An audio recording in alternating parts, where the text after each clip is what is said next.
Un peu avant 10 heures, un camion de transport de fonds s'est arrêté devant un guichet automatique de banque à Flemington, dans la banlieue de Melbourne. Les convoyeurs étaient venus réapprovisionner le distributeur qui se trouve à l'intérieur.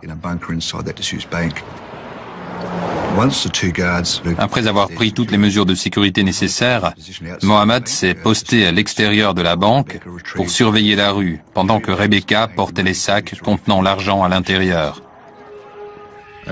Et c'est au moment où elle est entrée dans la banque que Mohammad a vu deux hommes surgir de l'arrière d'un pick-up rouge stationné sur sa gauche.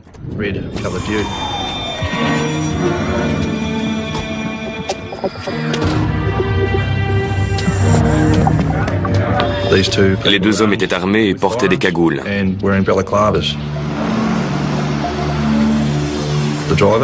Le chauffeur du fourgon a pu voir les deux hommes dans son rétroviseur et il a su qu'il s'agissait d'un braquage. Il a tout de suite quitté les lieux et a contacté la police pour l'informer qu'un vol à main armée était en train de se produire.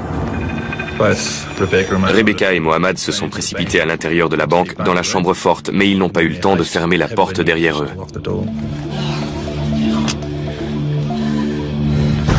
Donne-moi le fric! Un des voleurs a ouvert la porte. Donne-moi l'argent, je te dis! Le premier coup de feu a été tiré par l'un des malfaiteurs. File le fric!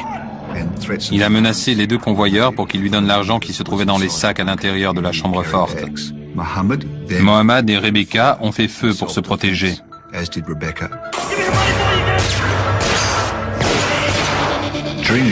Pendant la fusillade, le voleur a tenté de pénétrer dans la chambre forte pour attraper les sacs.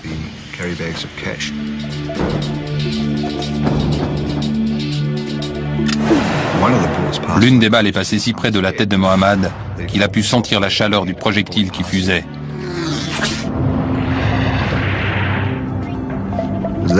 À cet instant, Mohammad a bien cru qu'il allait mourir.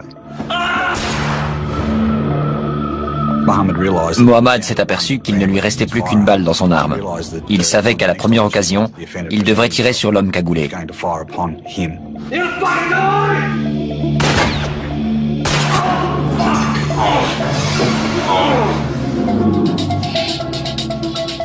Il y a eu un silence dans la banque et Mohammad en a profité pour recharger son arme. Et l'un des criminels lui a crié qu'il allait mourir pour avoir osé faire ça. Tu vas mourir, mec! Donne-moi l'argent! Donne-moi ce foutu fric! Le voleur a une nouvelle fois passé la porte de la chambre forte.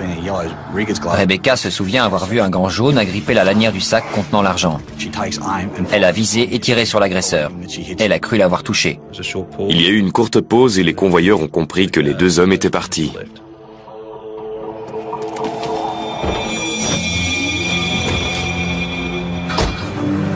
Ils sont sortis à temps pour voir le pick-up rouge partir sur Racecourse Road. Mohammad a essayé de relever la plaque d'immatriculation, mais ils étaient déjà trop loin. On a deux criminels armés. On pense que l'un d'entre eux a été touché 2 fois, probablement à l'avant-bras. Le braquage d'une extrême violence s'est déroulé en quelques minutes. Faisant preuve d'un sang-froid exemplaire, les convoyeurs de fonds ont rempli leur mission sans défaillir. Des experts de la police scientifique se rendent immédiatement sur les lieux pour recueillir les premiers indices. Si Rebecca a touché à 2 reprises l'un des agresseurs, il a sans doute laissé sa carte de visite sur le sol de la banque. À l'extérieur de la banque, il y avait 2 morceaux de bois sur la route, et on a pu y relever un peu de sang. Il y avait aussi des gouttes de sang sur le carrelage juste à l'entrée de la banque. J'ai prélevé un échantillon pour faire un test ADN qui pouvait nous permettre d'identifier le criminel. On savait qu'on avait affaire à des criminels expérimentés. Et avec un peu de chance, cette personne serait enregistrée dans nos fichiers. En attendant les résultats, les enquêteurs tentent d'étudier d'autres pistes.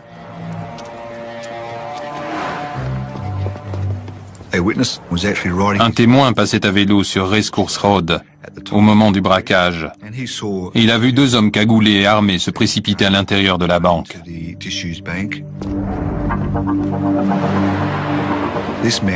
L'homme a cru qu'ils étaient en train de tourner un film et a voulu y jeter un œil. Il a traversé la rue et a essayé de regarder à travers la vitre pour voir ce qu'il se passait.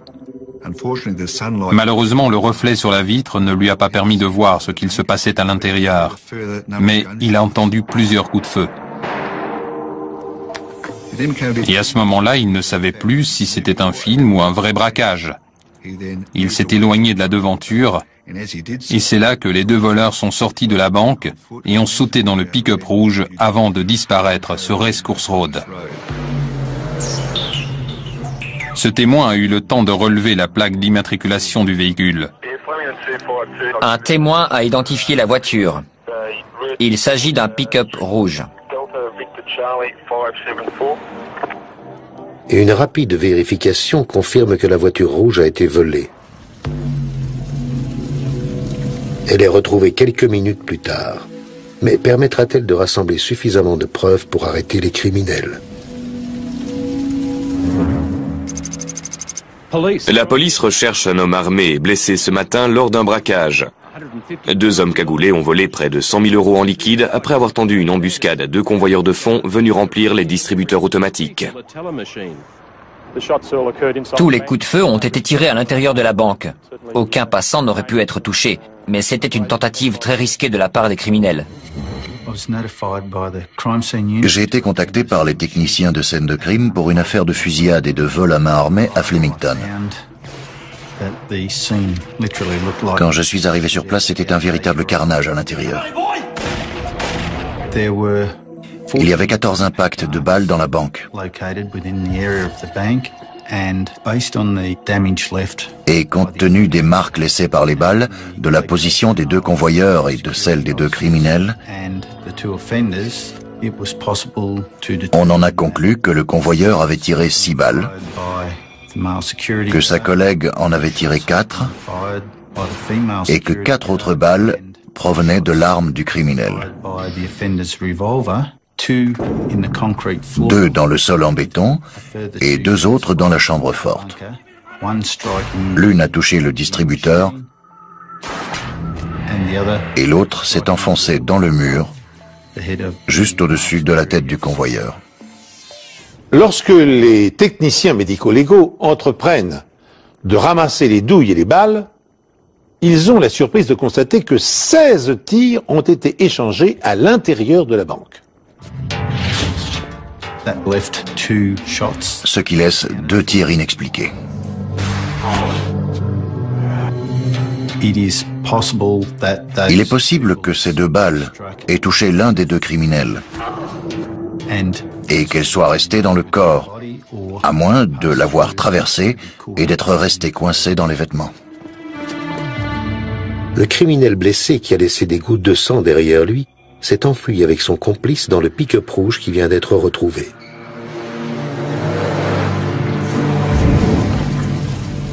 On a localisé la voiture, elle est en feu sur Mulgrave Street.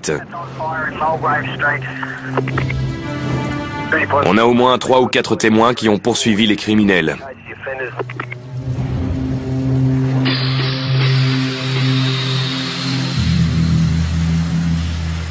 Quand on est arrivé sur Mulgrave Street, un témoin est venu nous dire qu'il passait sur Racecourse Road au moment du braquage.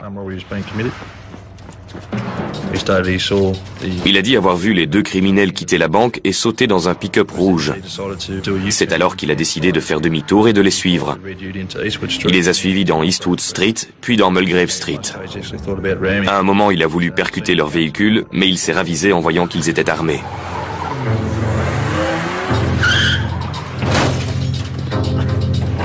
Il a vu la voiture percuter de plein fouet une barrière et le plus grand des 2 hommes sortir de l'arrière du pick-up.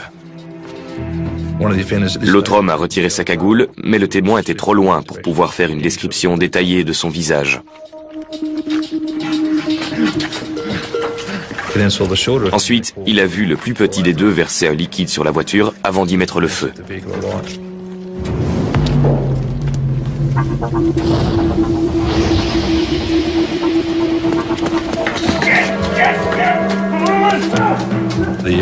Au bout de quelques mètres, il a fait demi-tour et s'est précipité vers la voiture pour récupérer ce qui semblait être un sac.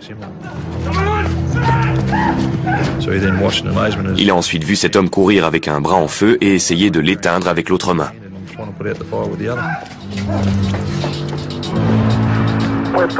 Deux criminels à pied se dirigent vers le sud dans une ruelle perpendiculaire à Mulgrave Street. En mettant le feu à la voiture, les agresseurs voulaient détruire toutes les preuves.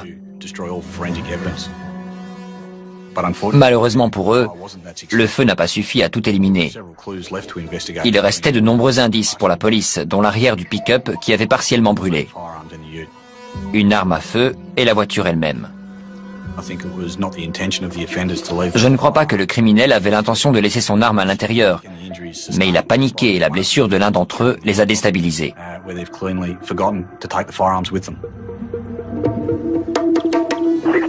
Il y a des taches de sang dans la ruelle. Nous demandons la permission de suivre les traces plutôt que de faire appel à la brigade cynophile.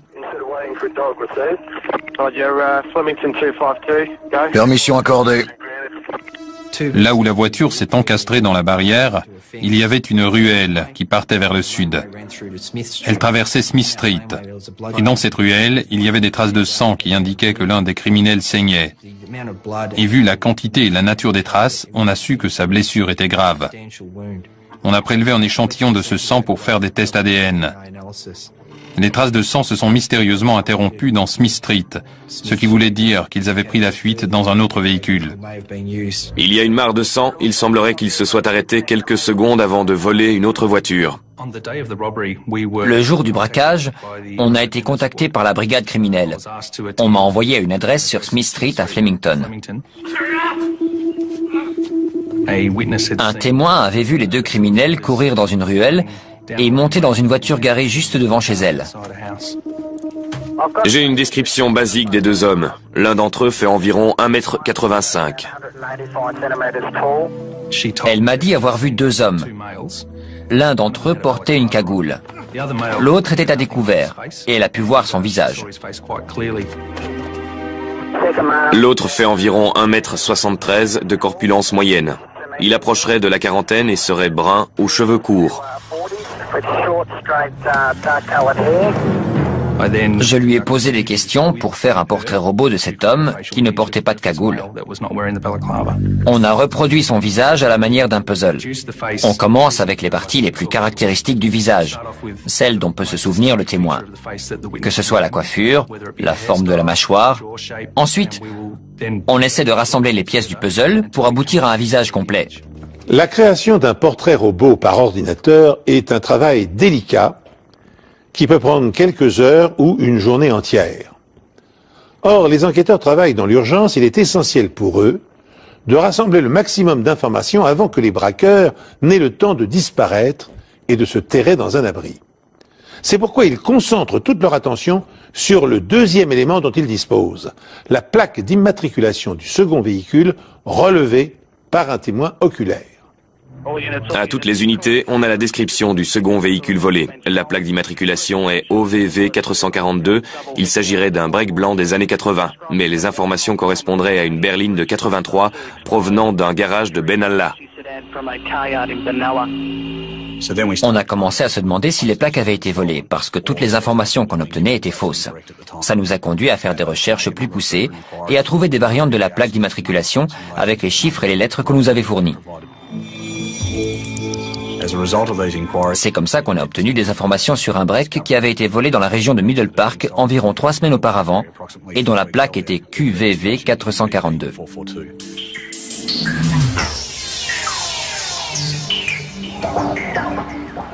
L'erreur est rapidement corrigée, mais les criminels ont déjà pris de l'avance. Malheureusement pour eux, ils ont choisi la mauvaise voiture et la mauvaise porte de sortie. Quelques minutes après le braquage, la police a compris qu'elle a affaire à des professionnels. Et puisqu'en volant les 100 000 €, l'un d'entre eux a été blessé, la police a mis tous les hôpitaux de la région en état d'alerte. Elle cherche aussi activement le second véhicule de fuite.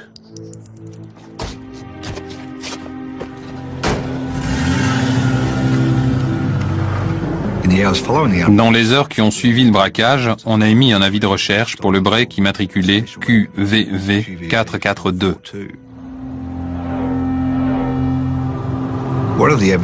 L'une des pistes susceptibles de nous fournir des informations était le nouveau système de péage de Melbourne.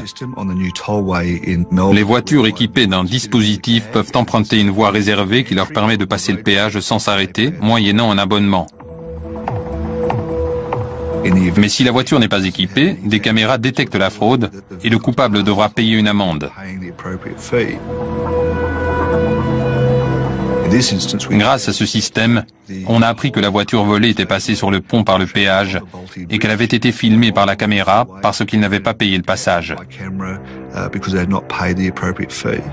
10 minutes après le braquage, les gangsters franchissent le péage de l'autoroute à la sortie de Melbourne, ce qui leur donne accès à de nombreuses banlieues où ils peuvent se cacher. Pendant que des agents de police locale les recherchent activement, une équipe d'experts examine le premier véhicule carbonisé. À ce stade de l'enquête, on n'avait aucune idée de l'identité des deux criminels responsables du braquage.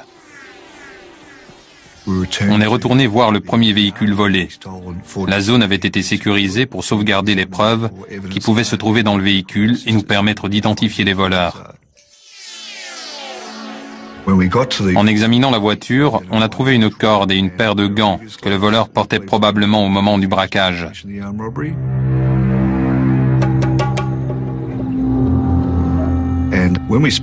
Et quand on a parlé au propriétaire de ce pick-up rouge, il nous a dit qu'il manquait des roues et des pneus et aussi que le reste d'armoire brûlée qui se trouvait à l'arrière du pick-up ne lui appartenait pas.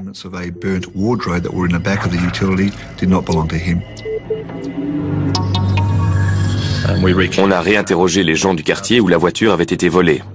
Et on n'a rien trouvé qui puisse nous éclairer sur l'identité des criminels. Mais les armes retrouvées à l'arrière du pick-up leur offrent une piste solide. Environ une semaine après le braquage, la balistique nous a contactés et nous a donné des informations sur les 3 armes à feu retrouvées sur Mulgrave Street avec le pick-up. Ils nous ont dit que 2 d'entre elles, le fusil de calibre 12 et celui de calibre 22, avaient le numéro de série effacé. En revanche, ils avaient réussi à relever le numéro du revolver et avaient découvert qu'il avait été utilisé au cours d'un braquage en janvier 2001. Soit 5 semaines seulement avant l'attaque de la banque à Flemington. Les convoyeurs et les clients de la banque ont été obligés de se coucher sur le sol sous la menace d'une arme quand les voleurs se sont emparés d'un camion blindé à Toorak. Le braquage a été commis de la même façon, dans le sens où les 2 convoyeurs étaient sur le point de réapprovisionner un distributeur de Toorak quand ils ont été pris en embuscade par 2 voleurs armés. Ils ont été contraints de se coucher sur le sol et les criminels en ont profité pour leur voler une arme, ainsi que l'argent destiné au distributeur. Quand on a découvert que le revolver utilisé dans le braquage de Flemington avait été volé à un convoyeur lors du précédent braquage, on a su qu'on avait affaire à des criminels qui avaient au moins commis 2 actes de ce genre. Leur intuition est la bonne. Tout comme l'arme, le sang retrouvé devant la banque de Flemington est lié à un autre vol, une affaire non résolue depuis 5 ans. Il s'agissait d'un cambriolage pendant lequel les 2 criminels avaient pénétré dans un centre commercial après sa fermeture.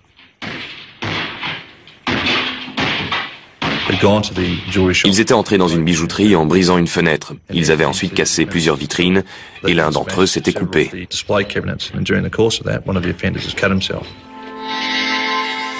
Et sur le terrain, les enquêteurs responsables de l'affaire ont relevé un échantillon de sang. Le cambriolage de la bijouterie avait été parfaitement préparé et exécuté. Et plus de 32 000 € de bijoux avaient été volés. Le problème est que même si les enquêteurs savent que le sang retrouvé à la bijouterie et celui de Flemington appartiennent à la même personne, aucun criminel n'est ressorti du fichier ADN. La bonne nouvelle, c'est que maintenant le portrait robot est terminé. On a transmis le portrait robot ainsi que les détails du braquage à toutes les polices de Victoria, ainsi qu'à tous ceux qui s'occupent des affaires de braquage dans toute l'Australie.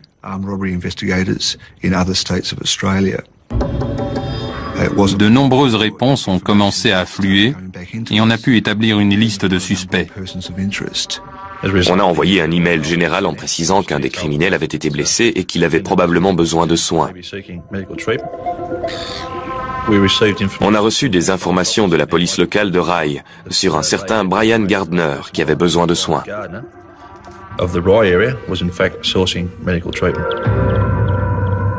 Brian Gardner était connu de la brigade de répression du banditisme, même s'il se limitait généralement à des cambriolages et à des petits délits.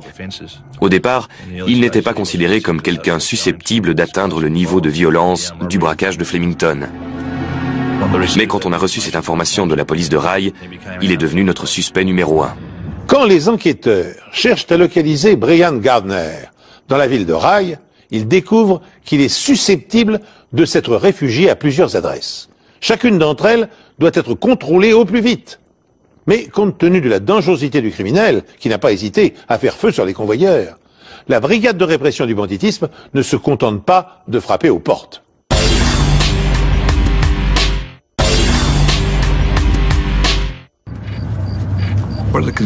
La brigade savait qu'elle recherchait un homme probablement armé, désespéré et blessé, et susceptible d'utiliser une arme pour ne pas se faire prendre.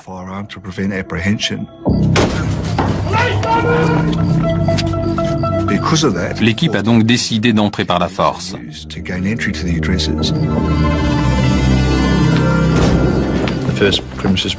La première maison qu'on a fouillée était inoccupée. Et dans les 2 heures qui ont suivi, on a pénétré dans plusieurs autres maisons, sans succès. On n'a retrouvé Gardner nulle part. Le suspect a-t-il eu le temps de s'enfuir? A-t-il su que la police allait débarquer? À moins que la police n'ait été mal renseignée.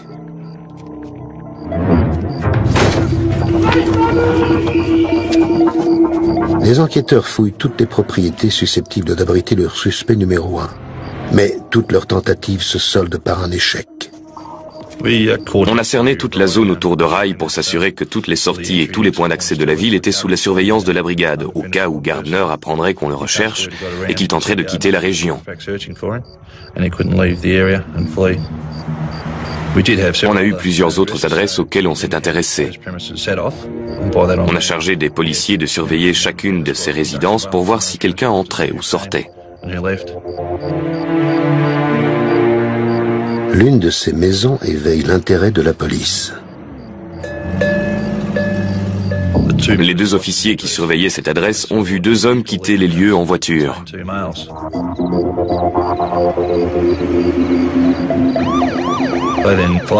Ils ont décidé de les suivre pour les intercepter quelques kilomètres plus loin. Ils ont ensuite demandé aux occupants de la voiture de sortir de leur véhicule. Ils les ont menacés de leurs armes, sachant que l'un de ces 2 hommes pouvait bien être Brian Gardner et qu'il était probablement armé.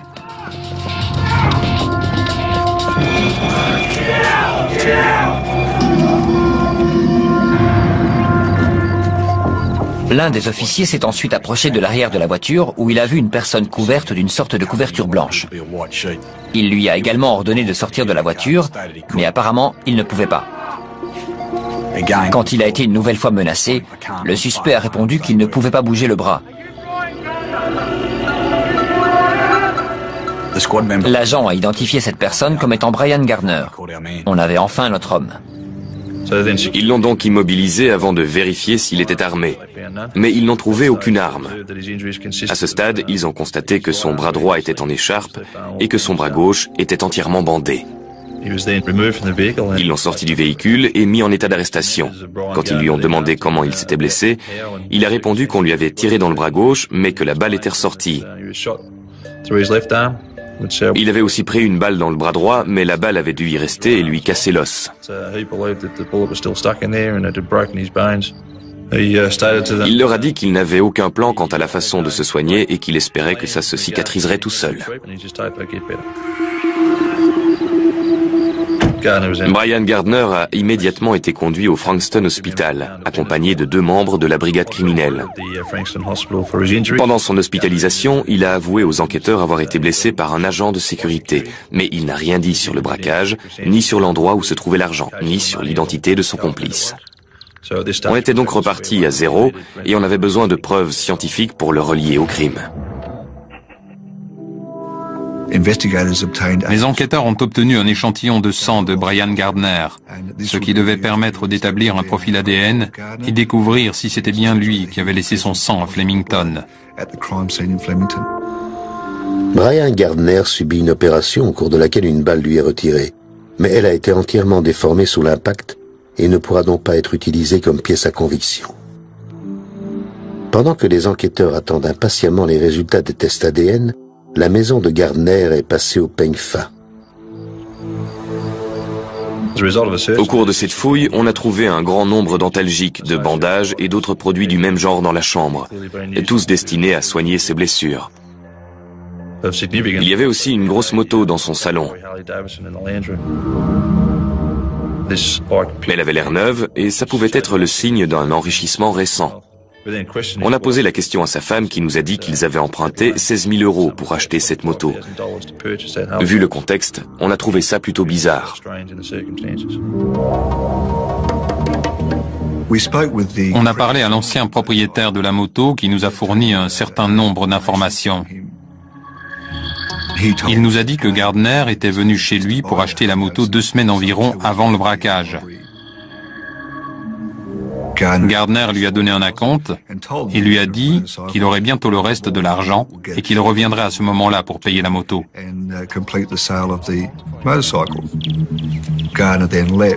Et puis Gardner est reparti. 2 jours après le braquage, la femme de Gardner est allée chez le propriétaire de la moto pour payer les 16 000 € qu'il restait à verser.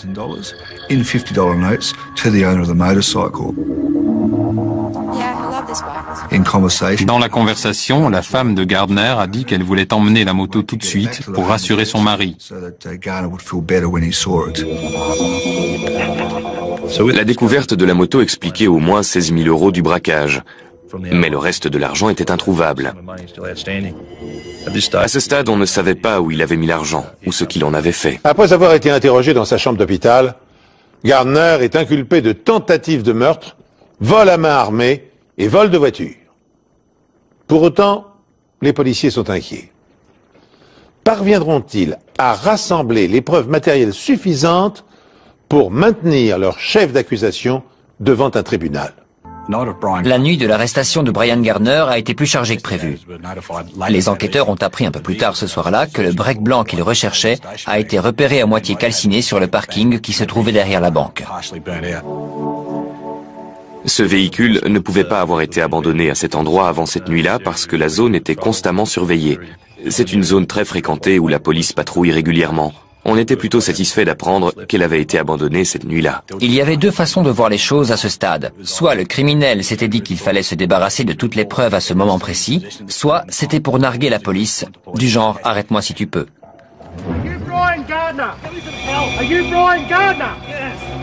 Brian Gardner, lui, est sous surveillance permanente à l'hôpital. Tout comme le break blanc qui a été utilisé comme véhicule de fuite lors du braquage et qui vient d'être retrouvé, abandonné et partiellement brûlé dans un parking.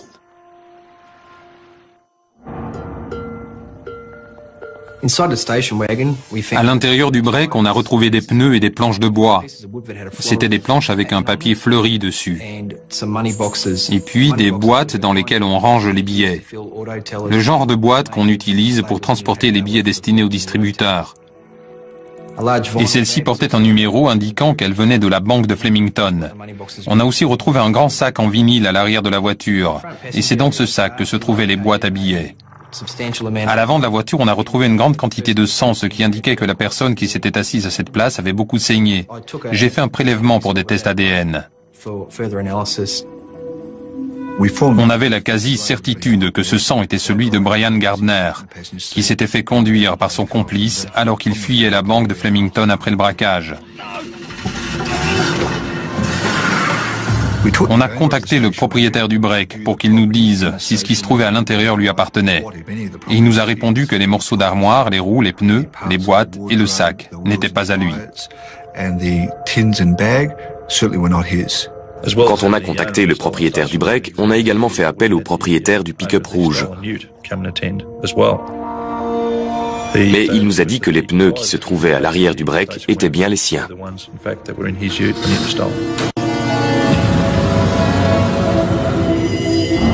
Avec cet incendie manqué, la police a désormais un lien entre les deux véhicules. Et il y a de grandes chances pour que le sang retrouvé sur la scène de crime et celui de la voiture appartiennent tous les deux à Gardner.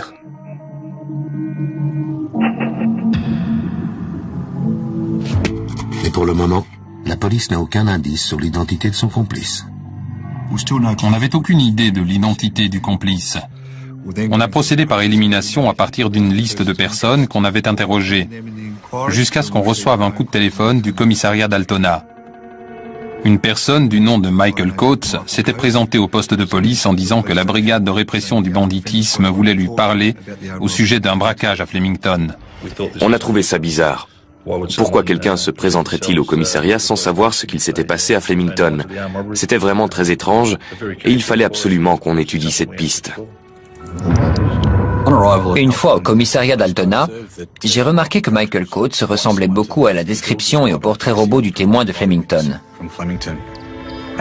Michael Coates a été placé en état d'arrestation au cas où les aveux qu'il ferait puissent être utilisés au cours d'un procès. Je vais vous interroger au sujet d'un braquage à main armée. Mais avant de poursuivre, je dois vous dire que vous avez le droit de garder le silence et que tout ce que vous direz pourra être retenu contre vous. Vous comprenez? Mais pendant l'interrogatoire de Michael Coates, j'ai tout de suite demandé pourquoi il s'était présenté à la police. Et il a dit qu'il avait lu un article de journal à propos d'un homme qui avait été blessé au cours d'un braquage à Flemington.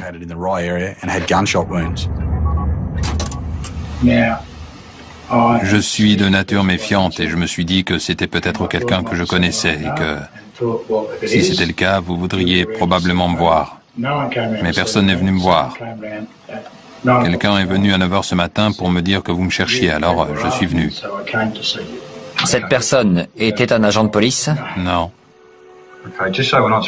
Ok, on n'est pas là pour jouer aux devinettes, alors on aimerait bien comprendre. La personne du journal, c'était qui d'après vous? Sans commentaire. Ok Michael, j'aimerais qu'on parle des raisons de votre arrestation.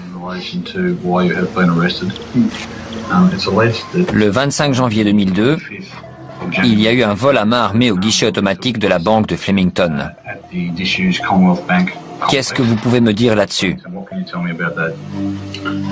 Sans commentaire. Êtes-vous impliqué dans ce braquage? Sans commentaire. Connaissez-vous quelqu'un susceptible d'être mêlé à ce braquage? Sans commentaire. Vous avez l'intention de répondre sans commentaire à toutes nos questions concernant ce braquage? Exact. J'étais un peu déconcerté par cet homme qui s'était lui-même présenté à la police disant qu'il voulait nous parler et répondre à nos questions pour ensuite se servir de son droit de garder le silence. Je ne comprenais pas pourquoi cet homme s'était présenté pour ensuite jouer au chat et à la souris. C'était vraiment bizarre. Je vais continuer avec des questions relatives aux procédures scientifiques. On lui a demandé s'il pouvait nous montrer son bras pour voir si on pouvait trouver un indice qui correspondait au bras en feu du second suspect. Quand il a remonté sa manche, on a relevé une marque de brûlure qui pouvait correspondre avec l'incident dont le second braqueur avait été victime quand il est retourné chercher le sac dans le pick-up en feu. Il nous a dit qu'il s'était brûlé en réparant sa moto. On a demandé à un officier de la police scientifique de venir examiner la blessure et il nous a dit qu'elle avait été causée par une brûlure récente. Je n'arrive pas à croire que Michael Coates ait pu être assez stupide pour se présenter de lui-même.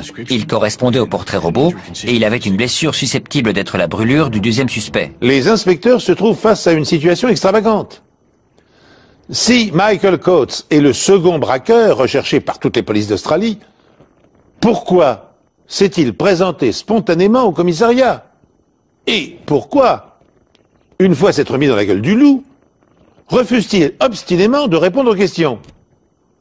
Les traces de brûlure qu'il porte au bras semblent le désigner comme étant le complice de Brian Gardner, qui de son côté a avoué avoir été blessé lors d'une fusillade, mais qui nie toujours son implication dans le hold-up.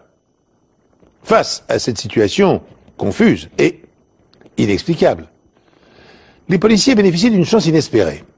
Coates s'est présenté au commissariat à bord d'une voiture.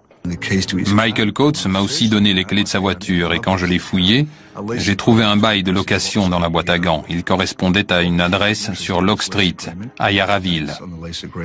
Ce qui nous a particulièrement intéressé, c'était les dates. Le bail commençait juste avant le braquage et se terminait juste après.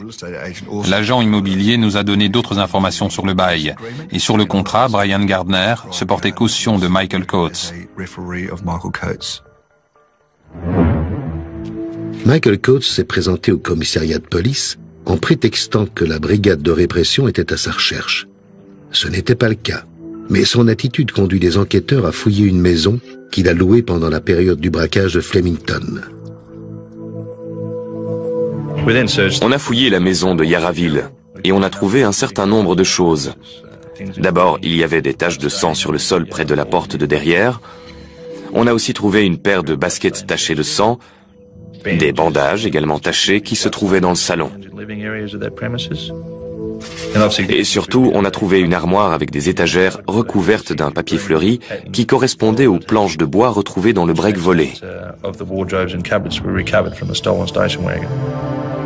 Non seulement les étagères permettent de faire le lien entre la maison et le break blanc, mais la police scientifique a aussi découvert d'autres éléments permettant de relier la maison, le break blanc et le pick-up rouge.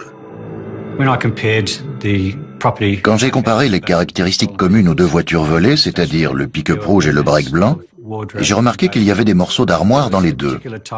Il y avait aussi des charnières bien particulières en forme de U, avec une peinture blanche recouvrant une peinture verte. Les charnières étaient conçues de la même façon. Elles venaient probablement de la même porte et probablement de la même armoire. Et dans une ruelle à proximité de la maison, les enquêteurs trouvent d'autres preuves. D'autres restes de placards, dont le cadre est identique à celui retrouvé dans le pick-up. Et grâce au propriétaire de la maison, les enquêteurs vont enfin en apprendre plus sur ces fameux placards. Ils nous ont dit qu'il leur manquait 3 placards. Les 3 avaient les mêmes étagères fleuries. Elles provenaient donc de cette maison.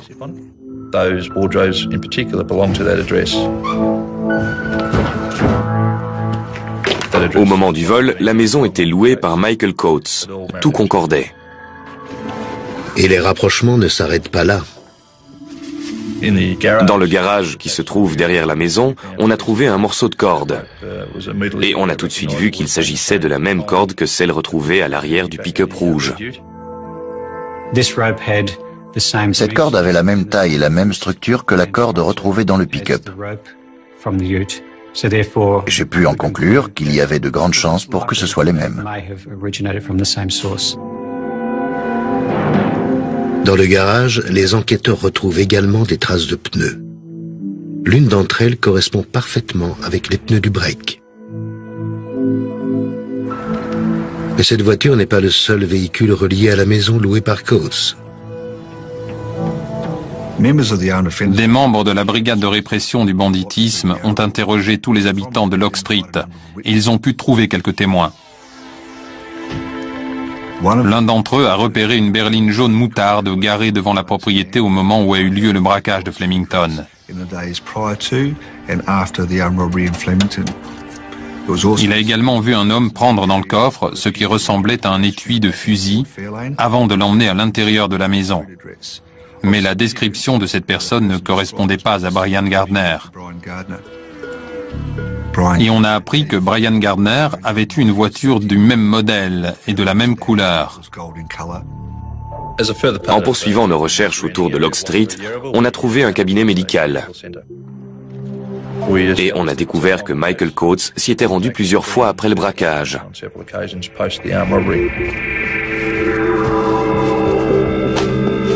Et qu'il avait obtenu une ordonnance pour des antalgiques.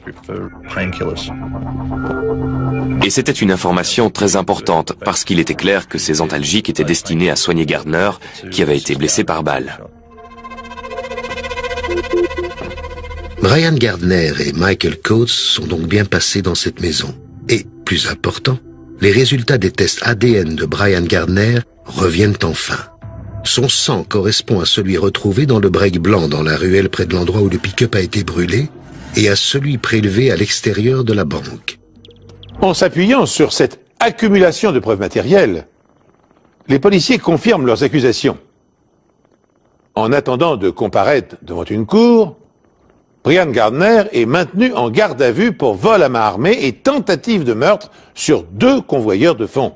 Son ADN en établit la preuve formelle. En revanche, Michael Coates ne peut être accusé que de complicité. Mais les enquêteurs sont loin d'avoir dit leur dernier mot.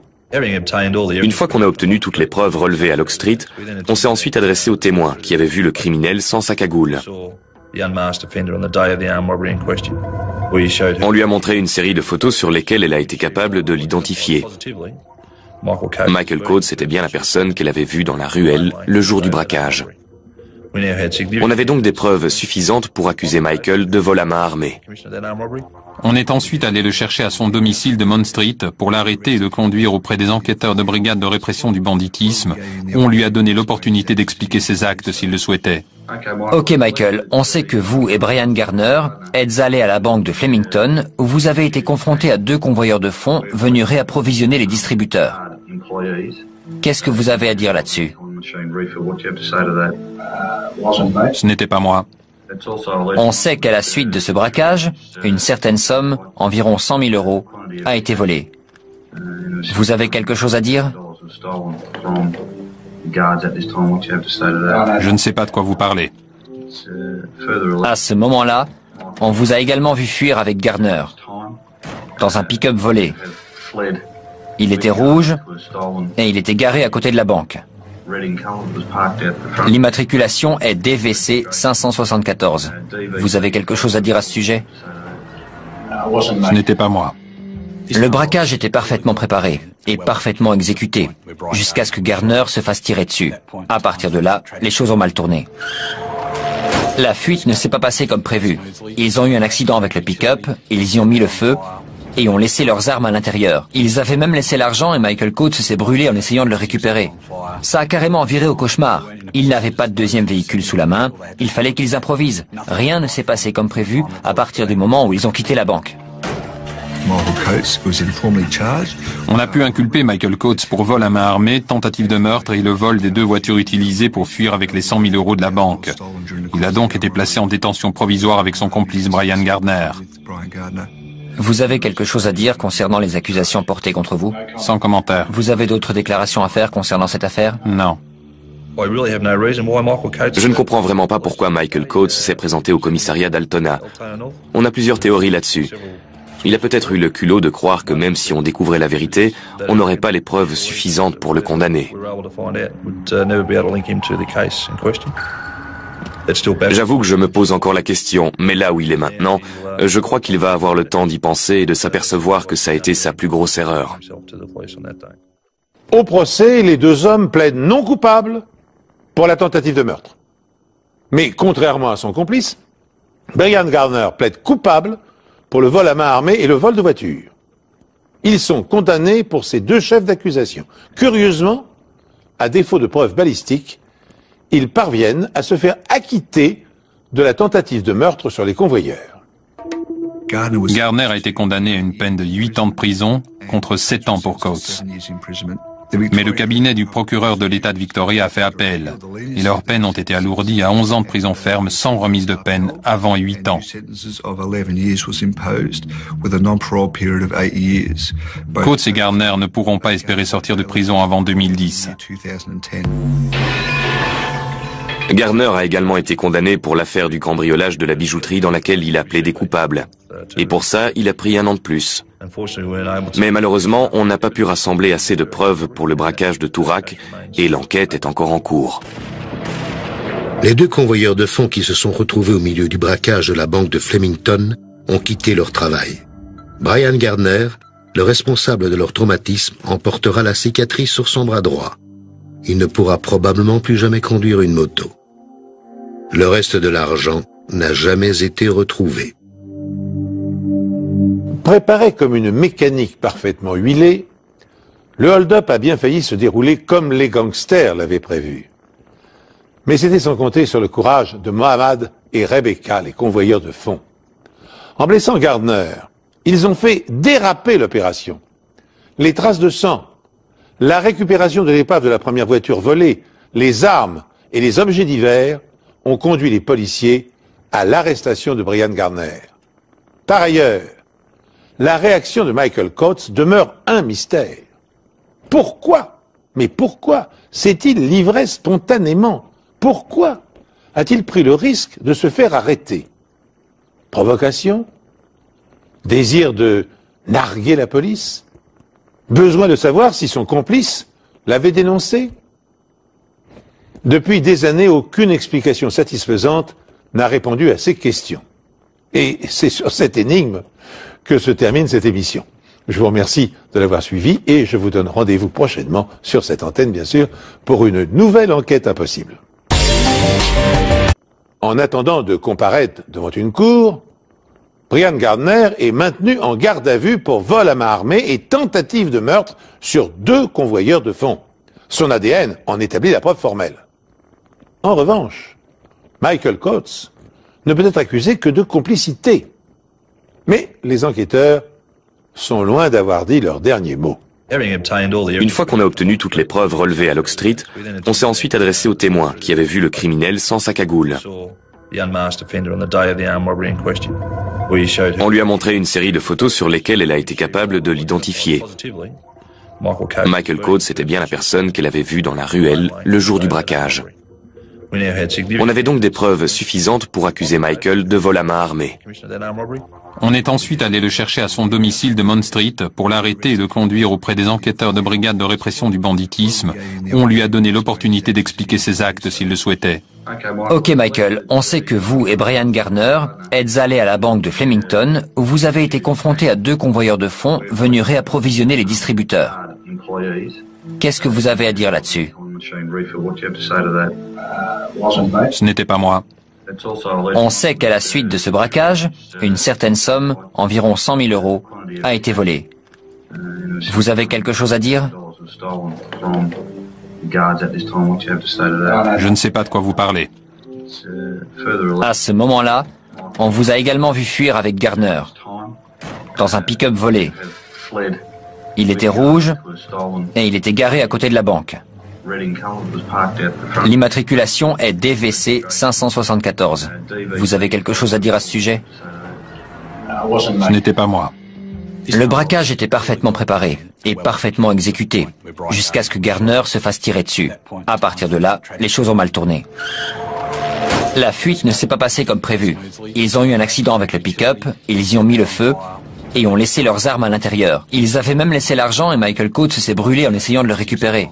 Ça a carrément viré au cauchemar. Ils n'avaient pas de deuxième véhicule sous la main, il fallait qu'ils improvisent. Rien ne s'est passé comme prévu à partir du moment où ils ont quitté la banque.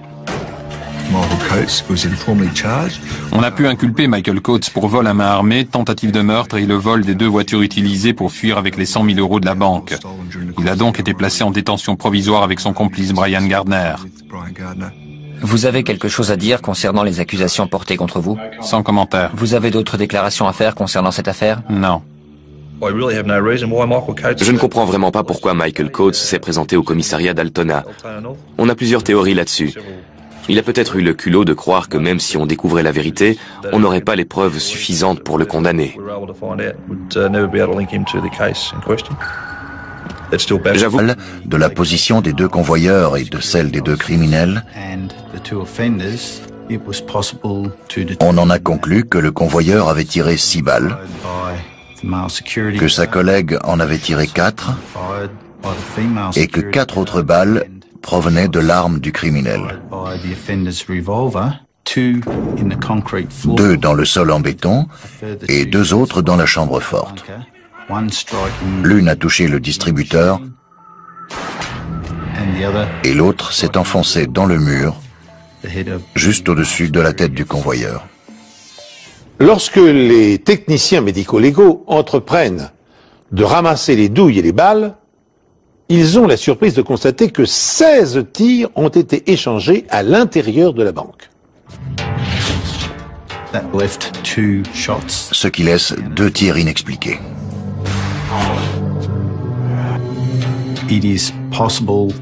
Il est possible que ces 2 balles aient touché l'un des 2 criminels et qu'elles soient restées dans le corps, à moins de l'avoir traversé et d'être resté coincé dans les vêtements.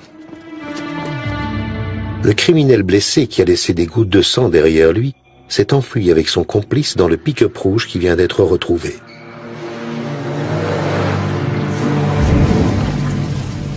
On a localisé la voiture, elle est en feu sur Mulgrave Street. On a au moins 3 ou 4 témoins qui ont poursuivi les criminels.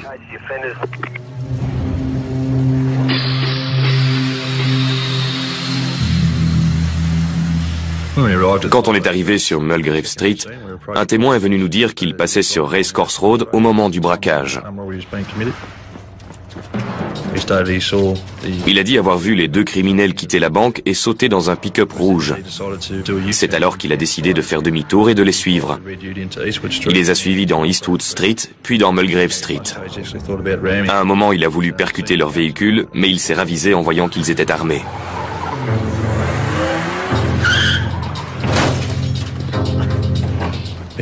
Il a vu la voiture percuter de plein fouet une barrière et le plus grand des 2 hommes sortir de l'arrière du pick-up. L'autre homme a retiré sa cagoule, mais le témoin était trop loin pour pouvoir faire une description détaillée de son visage. Ensuite, il a vu le plus petit des 2 verser un liquide sur la voiture avant d'y mettre le feu.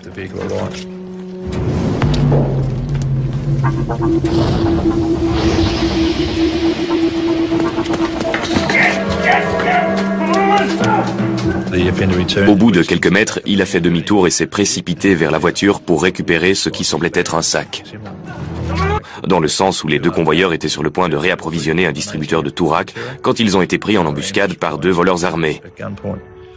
Ils ont été contraints de se coucher sur le sol et les criminels en ont profité pour leur voler une arme, ainsi que l'argent destiné au distributeur.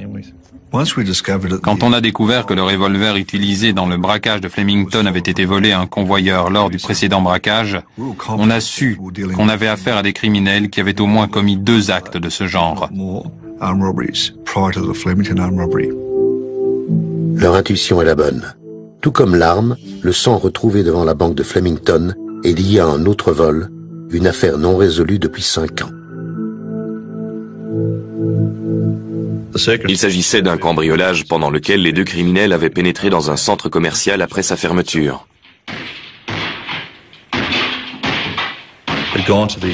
Ils étaient entrés dans une bijouterie en brisant une fenêtre. Ils avaient ensuite cassé plusieurs vitrines et l'un d'entre eux s'était coupé.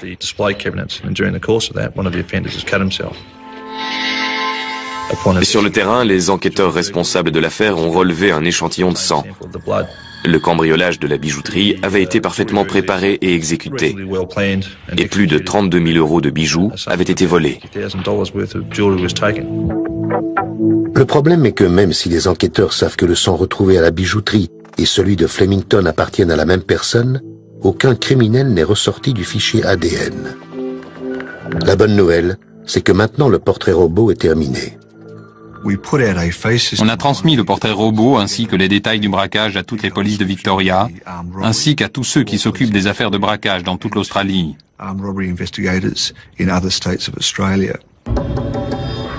De nombreuses réponses ont commencé à affluer et on a pu établir une liste de suspects. On a envoyé un email général en précisant qu'un des criminels avait été blessé et qu'il avait probablement besoin de soins. On a reçu des informations de la police locale de Rye sur un certain Brian Gardner qui avait besoin de soins.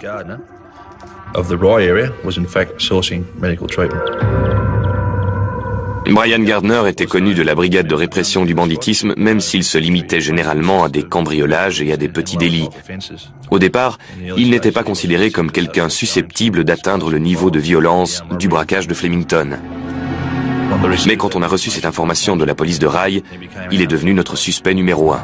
Quand les enquêteurs cherchent à localiser Brian Gardner dans la ville de Rye, ils découvrent qu'il est susceptible de s'être réfugié à plusieurs adresses.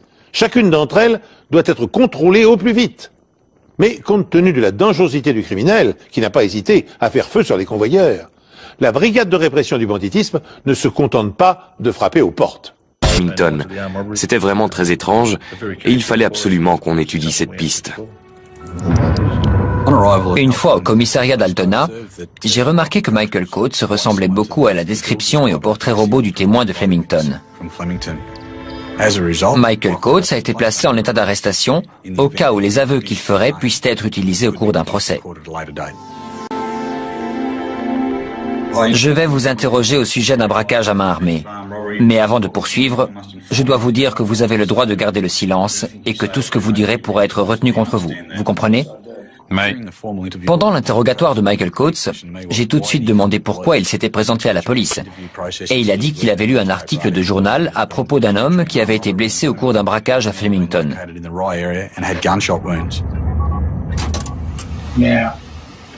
je suis de nature méfiante et je me suis dit que c'était peut-être quelqu'un que je connaissais et que, si c'était le cas, vous voudriez probablement me voir. Mais personne n'est venu me voir. Quelqu'un est venu à 9h ce matin pour me dire que vous me cherchiez, alors je suis venu. Cette personne était un agent de police? Non. Ok, on n'est pas là pour jouer aux devinettes, alors on aimerait bien comprendre. La personne du journal, c'était qui d'après vous? Sans commentaire.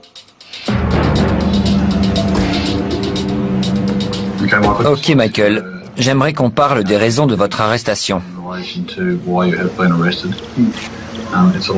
Le 25 janvier 2002, il y a eu un vol à main armée au guichet automatique de la banque de Flemington. Qu'est-ce que vous pouvez me dire là-dessus? Sans commentaire. Êtes-vous impliqué dans ce braquage? Sans commentaire. Connaissez-vous quelqu'un susceptible d'être mêlé à ce braquage? Sans commentaire. Vous avez l'intention de répondre sans commentaire à toutes nos questions concernant ce braquage? Exact. J'étais un peu déconcerté par cet homme qui s'était lui-même présenté à la police disant qu'il voulait nous parler et répondre à nos questions pour ensuite se servir de son droit de garder le silence. Je ne comprenais pas pourquoi cet homme s'était présenté pour ensuite jouer au chat et à la souris. C'était vraiment bizarre. Je vais continuer avec des questions relatives aux procédures scientifiques. On lui a demandé s'il pouvait nous montrer son bras pour voir si on pouvait trouver un indice qui correspondait au bras en feu du second suspect. Quand il a remonté sa manche, on a relevé une marque de brûlure qui pouvait correspondre avec l'incident dont le second braqueur avait été victime quand il est retourné chercher le sac dans le pick-up en feu. Il nous a dit qu'il s'était brûlé en réparant sa moto. On a demandé à un officier de la police scientifique de venir examiner la blessure et il nous a dit qu'elle avait été causée par une brûlure récente. Je n'arrive pas à croire que Michael Coates ait pu être assez stupide puis avec des questions relatives aux procédures scientifiques. On lui a demandé s'il pouvait nous montrer son bras pour voir si on pouvait trouver un indice qui correspondait au bras en feu du second suspect. Quand il a remonté sa manche, on a relevé une marque de brûlure qui pouvait correspondre avec l'incident dont le second braqueur avait été victime quand il est retourné chercher le sac dans le pick-up en feu. Il nous a dit qu'il s'était brûlé en réparant sa moto. On a demandé à un officier de la police scientifique de venir examiner la blessure et il nous a dit qu'elle avait été causée par une brûlure récente.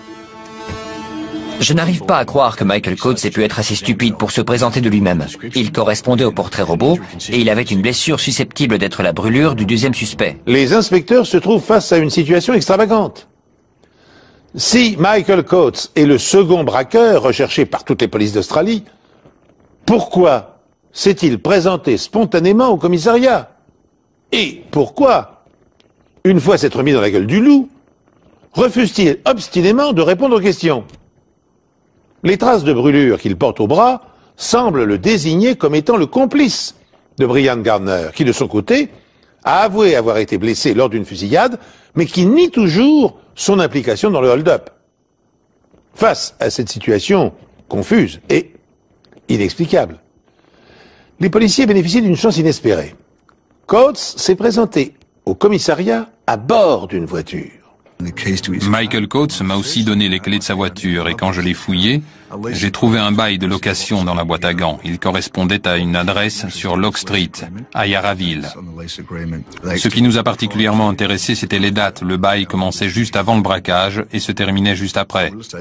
L'agent immobilier nous a donné d'autres informations sur le bail. Et sur le contrat, Brian Gardner se portait caution de Michael Coates. Michael Coates s'est présenté au commissariat de police en prétextant que la brigade de répression était à sa recherche. Ce n'était pas le cas, mais son attitude conduit les enquêteurs à fouiller une maison qu'il a louée pendant la période du braquage de Flemington. On a fouillé la maison de Yarraville et on a trouvé un certain nombre de choses. D'abord, il y avait des taches de sang sur le sol près de la porte de derrière. On a aussi trouvé une paire de baskets tachées de sang, des bandages également tachés qui se trouvaient dans le salon. Et surtout, on a trouvé une armoire avec des étagères recouvertes d'un papier fleuri qui correspondait aux planches de bois retrouvées dans le break volé. Non seulement les étagères permettent de faire le lien entre la maison et le break blanc, mais la police scientifique a aussi découvert d'autres éléments permettant de relier la maison, le break blanc et le pick-up rouge. Était placé en détention provisoire avec son complice Brian Gardner. Vous avez quelque chose à dire concernant les accusations portées contre vous? Sans commentaire. Vous avez d'autres déclarations à faire concernant cette affaire? Non. Je ne comprends vraiment pas pourquoi Michael Coates s'est présenté au commissariat d'Altona. On a plusieurs théories là-dessus. Il a peut-être eu le culot de croire que même si on découvrait la vérité, on n'aurait pas les preuves suffisantes pour le condamner. J'avoue que je me pose encore la question, mais là où il est maintenant, je crois qu'il va avoir le temps d'y penser et de s'apercevoir que ça a été sa plus grosse erreur.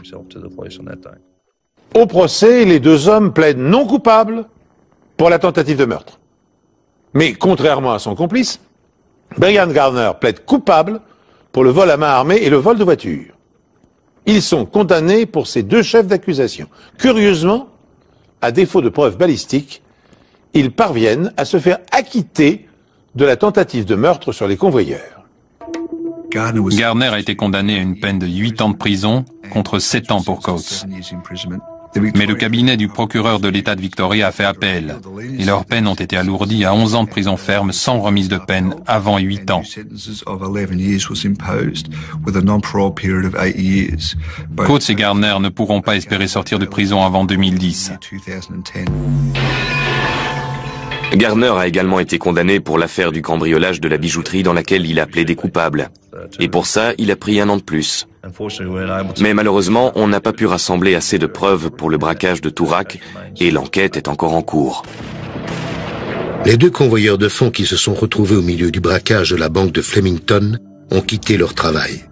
Brian Gardner, le responsable de leur traumatisme, en portera la cicatrice sur son bras droit. Il ne pourra probablement plus jamais conduire une moto. Le reste de l'argent n'a jamais été retrouvé. Préparé comme une mécanique parfaitement huilée, le hold-up a bien failli se dérouler comme les gangsters l'avaient prévu. Mais c'était sans compter sur le courage de Mohamed et Rebecca, les convoyeurs de fonds.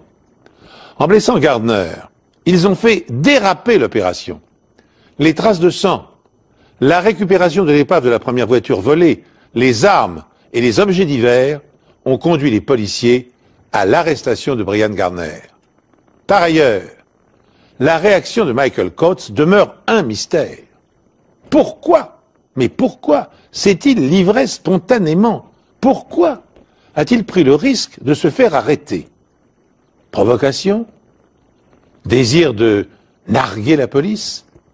Besoin de savoir si son complice l'avait dénoncé? Depuis des années, aucune explication satisfaisante. Me voir. Mais personne n'est venu me voir. Quelqu'un est venu à 9h ce matin pour me dire que vous me cherchiez, alors je suis venu. Cette personne était un agent de police? Non. Ok, on n'est pas là pour jouer aux devinettes, alors on aimerait bien comprendre. La personne du journal, c'était qui d'après vous? Sans commentaire. Ok Michael, j'aimerais qu'on parle des raisons de votre arrestation. Le 25 janvier 2002, il y a eu un vol à main armée au guichet automatique de la banque de Flemington. Qu'est-ce que vous pouvez me dire là-dessus? Sans commentaire. Êtes-vous impliqué dans ce braquage? Sans commentaire. Connaissez-vous quelqu'un susceptible d'être mêlé à ce braquage? Sans commentaire. Vous avez l'intention de répondre sans commentaire à toutes nos questions concernant ce braquage? Exact. J'étais un peu déconcerté par cet homme qui s'était lui-même présenté à la police disant qu'il voulait nous parler et répondre à nos questions pour ensuite se servir de son droit de garder le silence. Je ne comprenais pas pourquoi cet homme s'était présenté pour ensuite jouer au chat et à la souris. C'était vraiment bizarre. Je vais continuer avec des questions relatives aux procédures scientifiques. On lui a demandé s'il pouvait nous montrer son bras pour voir si on pouvait trouver un indice qui correspondait au bras en feu du second suspect. Quand il a remonté sa manche, on a relevé une marque de brûlure qui pouvait correspondre avec l'incident dont le second braqueur avait été victime quand il est retourné chercher le sac dans le pick-up en feu. Il nous a dit qu'il s'était brûlé en réparant sa moto. On a demandé à un officier de la police scientifique de venir examiner la blessure et il nous a dit qu'elle avait été causée par une brûlure récente. Je n'arrive pas à croire que Michael Coates ait pu être assez stupide pour se présenter de lui-même. Il correspondait au portrait robot et il avait une blessure susceptible d'être la brûlure du deuxième suspect. Les inspecteurs se trouvent face à une situation extravagante. Si Michael Coates est le second braqueur recherché par toutes les polices d'Australie, pourquoi s'est-il présenté spontanément au commissariat? Et pourquoi, une fois s'être mis dans la gueule du loup, refuse-t-il obstinément de répondre aux questions? Les traces de brûlure qu'il porte au bras semblent le désigner comme étant le complice de Brian Gardner, qui de son côté a avoué avoir été blessé lors d'une fusillade, mais qui nie toujours son implication dans le hold-up. Face à cette situation confuse et inexplicable, les policiers bénéficient d'une chance inespérée. Coates s'est présenté au commissariat à bord d'une voiture. Michael Coates m'a aussi donné les clés de sa voiture et quand je l'ai fouillé, j'ai trouvé un bail de location dans la boîte à gants. Il cicatriserait tout seul. Brian Gardner a immédiatement été conduit au Frankston Hospital, accompagné de 2 membres de la brigade criminelle. Pendant son hospitalisation, il a avoué aux enquêteurs avoir été blessé par un agent de sécurité, mais il n'a rien dit sur le braquage, ni sur l'endroit où se trouvait l'argent, ni sur l'identité de son complice. On était donc reparti à zéro et on avait besoin de preuves scientifiques pour le relier au crime. Les enquêteurs ont obtenu un échantillon de sang de Brian Gardner, ce qui devait permettre d'établir un profil ADN et découvrir si c'était bien lui qui avait laissé son sang à Flemington. Brian Gardner subit une opération au cours de laquelle une balle lui est retirée, mais elle a été entièrement déformée sous l'impact et ne pourra donc pas être utilisée comme pièce à conviction. Pendant que les enquêteurs attendent impatiemment les résultats des tests ADN, la maison de Gardner est passée au peigne fin. Au cours de cette fouille, on a trouvé un grand nombre d'antalgiques, de bandages et d'autres produits du même genre dans la chambre, tous destinés à soigner ses blessures. Il y avait aussi une grosse moto dans son salon. Elle avait l'air neuve et ça pouvait être le signe d'un enrichissement récent. On a posé la question à sa femme qui nous a dit qu'ils avaient emprunté 16 000 € pour acheter cette moto. Vu le contexte, on a trouvé ça plutôt bizarre. On a parlé à l'ancien propriétaire de la moto qui nous a fourni un certain nombre d'informations. Il nous a dit que Gardner était venu chez lui pour acheter la moto 2 semaines environ avant le braquage. Gardner lui a donné un acompte et lui a dit qu'il aurait bientôt le reste de l'argent et qu'il reviendrait à ce moment-là pour payer la moto.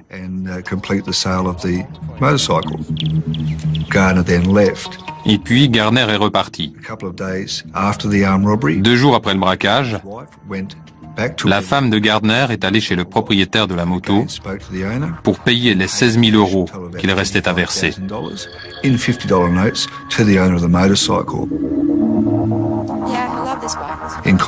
Dans la conversation, la femme de Gardner a dit qu'elle voulait emmener la moto tout de suite pour rassurer son mari. La découverte de la moto expliquait au moins 16 000 € du braquage. Mais le reste de l'argent était introuvable. À ce stade, on ne savait pas où il avait mis l'argent, ou ce qu'il en avait fait. Après avoir été interrogé dans sa chambre d'hôpital, Gardner est inculpé de tentative de meurtre, vol à main armée et vol de voiture. Pour autant, les policiers sont inquiets. En revanche, ils avaient réussi à relever le numéro du revolver et avaient découvert qu'il avait été utilisé au cours d'un braquage en janvier 2001. Soit 5 semaines seulement avant l'attaque de la banque à Flemington. Les convoyeurs et les clients de la banque ont été obligés de se coucher sur le sol sous la menace d'une arme quand les voleurs se sont emparés d'un camion blindé à Toorak. Le braquage a été commis de la même façon, dans le sens où les deux convoyeurs étaient sur le point de réapprovisionner un distributeur de Toorak quand ils ont été pris en embuscade par 2 voleurs armés. Ils ont été contraints de se coucher sur le sol et les criminels en ont profité pour leur voler une arme, ainsi que l'argent destiné au distributeur. Quand on a découvert que le revolver utilisé dans le braquage de Flemington avait été volé à un convoyeur lors du précédent braquage, on a su qu'on avait affaire à des criminels qui avaient au moins commis 2 actes de ce genre. Leur intuition est la bonne. Tout comme l'arme, le sang retrouvé devant la banque de Flemington est lié à un autre vol, une affaire non résolue depuis 5 ans. Il s'agissait d'un cambriolage pendant lequel les deux criminels avaient pénétré dans un centre commercial après sa fermeture.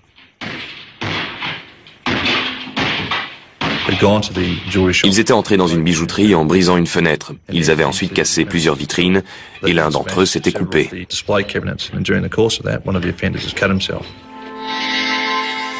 Et sur le terrain, les enquêteurs responsables de l'affaire ont relevé un échantillon de sang. Le cambriolage de la bijouterie avait été parfaitement préparé et exécuté. Et plus de 32 000 € de bijoux avaient été volés. Le problème est que même si les enquêteurs savent que le sang retrouvé à la bijouterie et celui de Flemington appartiennent à la même personne, aucun criminel n'est ressorti du fichier ADN.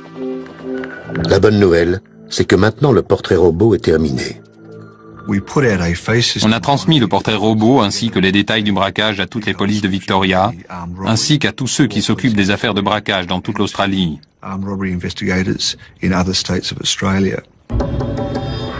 De nombreuses réponses ont commencé à affluer et on a pu établir une liste de suspects.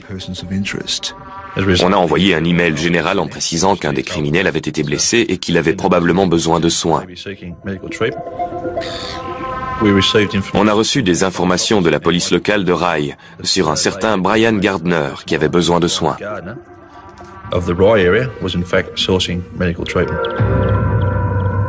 Brian Gardner était connu de la brigade de répression du banditisme, même s'il se limitait généralement à des cambriolages et à des petits délits. Au départ, il n'était pas considéré comme quelqu'un susceptible d'atteindre le niveau de violence du braquage de Flemington. Mais quand on a reçu cette information de la police de Rye, de l'argent destiné aux distributeurs.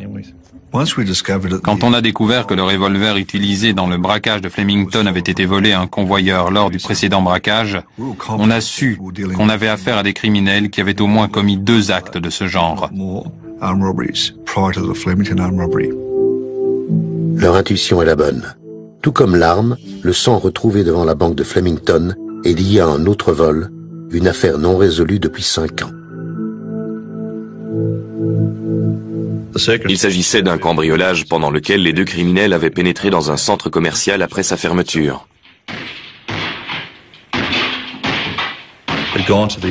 Ils étaient entrés dans une bijouterie en brisant une fenêtre. Ils avaient ensuite cassé plusieurs vitrines et l'un d'entre eux s'était coupé.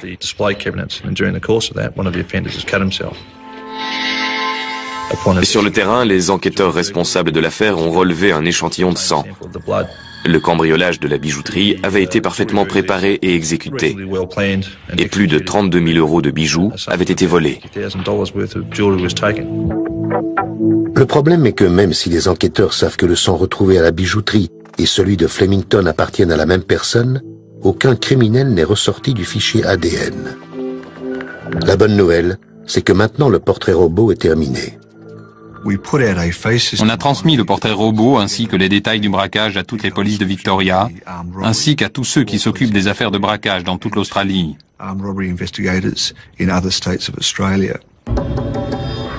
De nombreuses réponses ont commencé à affluer et on a pu établir une liste de suspects. On a envoyé un email général en précisant qu'un des criminels avait été blessé et qu'il avait probablement besoin de soins. On a reçu des informations de la police locale de Rye sur un certain Brian Gardner qui avait besoin de soins.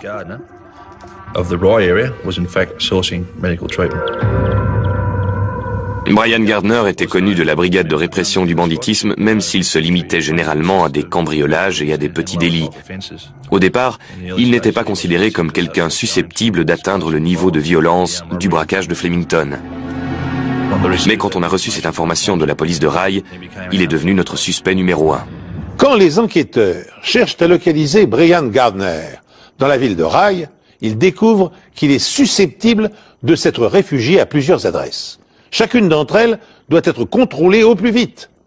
Mais compte tenu de la dangerosité du criminel, qui n'a pas hésité à faire feu sur les convoyeurs, la brigade de répression du banditisme ne se contente pas de frapper aux portes.